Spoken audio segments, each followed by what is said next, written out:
Hi everybody, Gayla Wick, Denver Love Coach and Matchmaker for Talkify now. So as you know, if you read my blog last week and watched my video, I started out a new series called Mistakes That People Make on the First Date.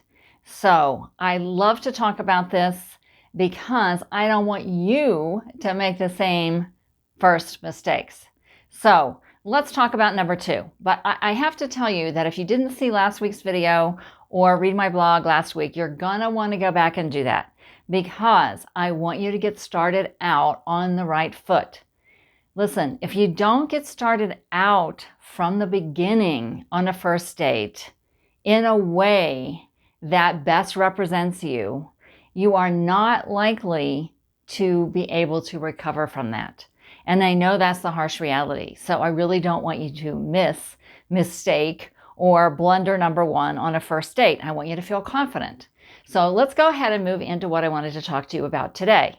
I have had many clients in the past 6 or 7 months that I've been doing this, and they have told me some interesting stories about previous dates that they've been on. Not ones that I've sent them on, but the blog that I wrote last week, actually, those mistakes actually happened on dates that I set my clients up on. So just a little note to beware. Again, you want to make sure you don't miss that.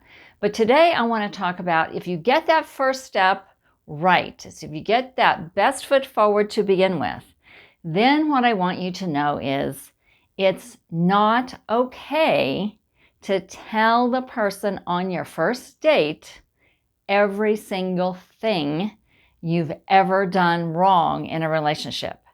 Now, I am not suggesting that when you get into a relationship that you don't share mistakes that you've made.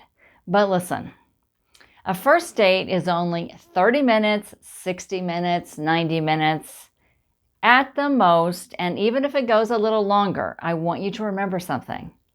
You might be feeling comfortable, you might be attracted to this person, but what I really want you to remember is you don't know them. They don't know you. So why would you want to lead with all of the bad things that happened in your past relationship or some of the more, let's say, less than great decisions that you've made in love and in life? You don't want to do that. Remember, this person doesn't know you.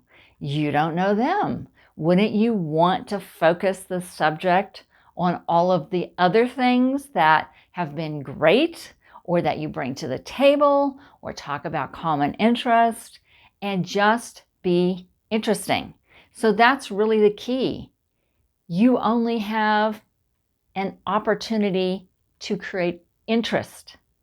This is not a relationship. This is not I'm just going to put it out all on the table and take it or leave it. Listen, that's not a way to get a second date.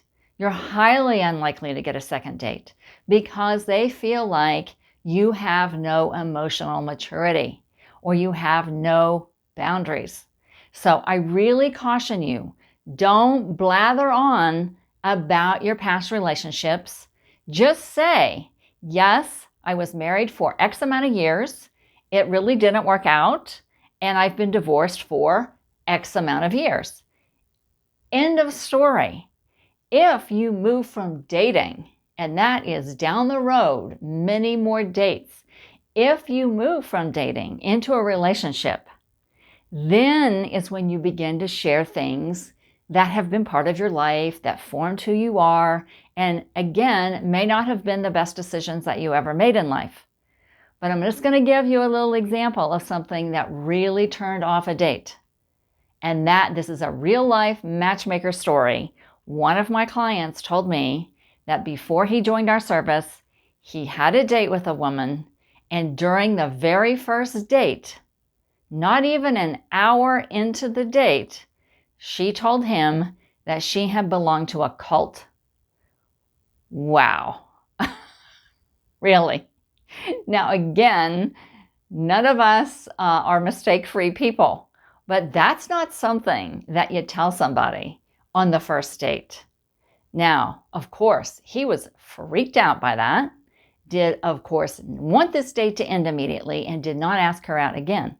Now, if he had gotten to know her and that had been placed in a proper perspective in her life, maybe he would have found her more attractive and she would have at least had an opportunity to get to know him and he to get to know her, and we wouldn't have had this complete disaster.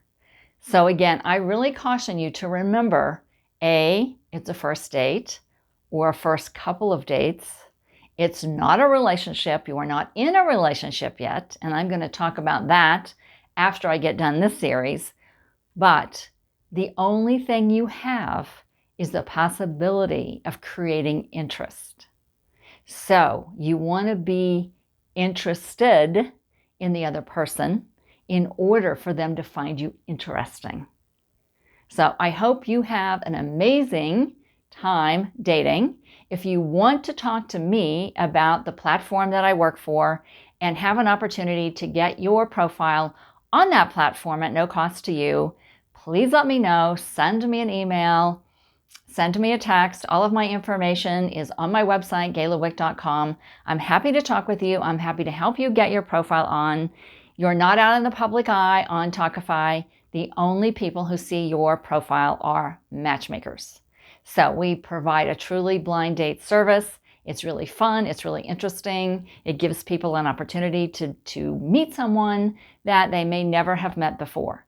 So you also might be listening to this and think, well, maybe I need some coaching first. Well, maybe you do. Lots of us do.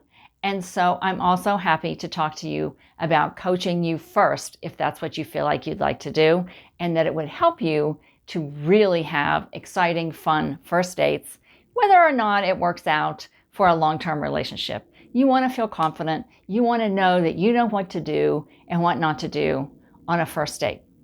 So until next time, please remember, love is really possible for you. See you soon.